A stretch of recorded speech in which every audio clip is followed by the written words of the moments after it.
দুর্যোগ সংকটে উৎপাদন ধরে রাখতে জলবায়ু বান্ধব স্মার্ট কৃষি বাস্তবায়নের কথা বললেন প্রধানমন্ত্রী তারেক রহমান।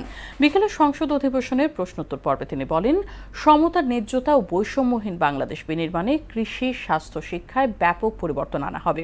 হাম নির্মূলে 2 কোটি শিশুকে ভ্যাকসিনের আওতায় আনার কথাও বলেন সংসদ নেতা। মনিরুল ইসলামের প্রতিবেদন। ষড়ঋতুর এই বদ্বীপে অর্থনীতির অন্যতম চালিকা শক্তি মৃত্তিকা আর লাঙল, কিন্তু বৈশ্বিক জলবায়ুর রুদ্রমূর্তিতে সেই চিরায়ত কৃষি হুমকির মুখে। এই সংকটকে সম্ভাবনায় রূপান্তর করতে এবং আগামীর বাংলাদেশ বিনির্মাণে যুগান্তকারী পরিকল্পনা নিয়েছে সরকার।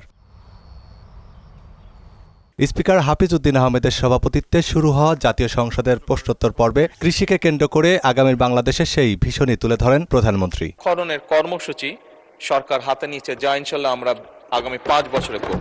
বিদীর্ণ মাঠে প্রাণের সঞ্চার করতে 20,000 কিলোমিটার খাল খনন আর আধুনিক যন্ত্রপাতির সমারোহে সূচিত হচ্ছে নীরব বিপ্লব। জলবায়ু পরিবর্তনের ধাক্কা সামাল দিয়েও উৎপাদন অব্যাহত রাখতে চালু হচ্ছে স্মার্ট কৃষি ব্যবস্থাপনা। এজন্য কৃষি উপকরণ সহজলভ্য করার কথা বলেন সংসদ নেতা। উৎপাদনশীলতা বৃদ্ধির জন্য সরকার উন্নত ও উচ্চ ফলনশীল বীজ, সুষম সার ব্যবহারের পাশাপাশি আধুনিক সেচ ব্যবস্থা সম্প্রসারণের পরিকল্পনা নিয়েছে।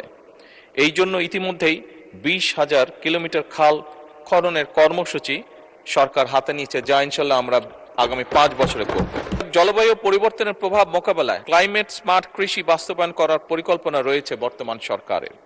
লবণাক্ততা, খরা ও বন্যা সহ সহনশীল ফসল চাষ, পানি ব্যবস্থার উন্নয়ন এবং টেকসই কৃষি প্রযুক্তি ব্যবহারের মাধ্যমে কৃষিকে পরিবেশ বান্ধব করা। চিকিৎসা খাতকেও আধুনিক করার কথা বলেন তিনি। এর অংশ হিসেবে স্থানীয় সরকারের 200 বহুতল ভবন দ্রুতই স্বাস্থ্য মন্ত্রণালয়ে হস্তান্তর করা হবে। ছোট ছোট মাতৃসদন ক্লিনিক সহ শিশু এবং নারীদের চিকিৎসার জন্য এই বিল্ডিংগুলোকে উপযোগী করে গড়ে তোলা হবে। মাননীয় স্পিকার, হামে শিশু মৃত্যুর ঘটনায় দুঃখ প্রকাশ করেন সরকার প্রধান। হাম নির্মূলে তুলে ধরেন নানান পরিকল্পনা। ইউনিসেফ আমাদেরকে, বাংলাদেশকে অনেক হেল্প করেছে এই ব্যাপারে। দ্রুত তারা হামের যে ভ্যাকসিনেশন সেটি খুব দ্রুততার সাথে পাঠিয়েছে, যার ফলে আমরা ওষুধগুলো পেয়েছি এবং প্রায় 2 কোটি শিশুকে এই হামের ভ্যাকসিনেশন আমরা দিব।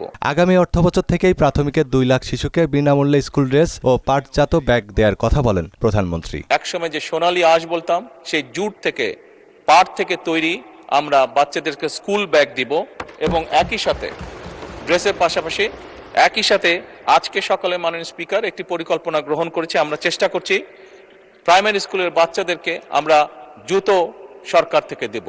সোনার বাংলার ইস্তেহার রচনায় সবাইকে ন্যায় ও সততার সঙ্গে কাজ করার আহ্বান জানান সরকার প্রধান। সমৃদ্ধশীল, মর্যাদাশীল বাংলাদেশ গঠন করার এবং সেটির জন্যই বাংলাদেশের মানুষ এই ম্যানিফেস্টো গ্রহণ করেছে বলেই বাংলাদেশ জাতীয়তাবাদী দল সরকার গঠনে সক্ষম হয়েছে। মনিরুল ইসলাম, মোহনা সংবাদ, ঢাকা। প্রশ্ন, হাম এই মুহূর্তে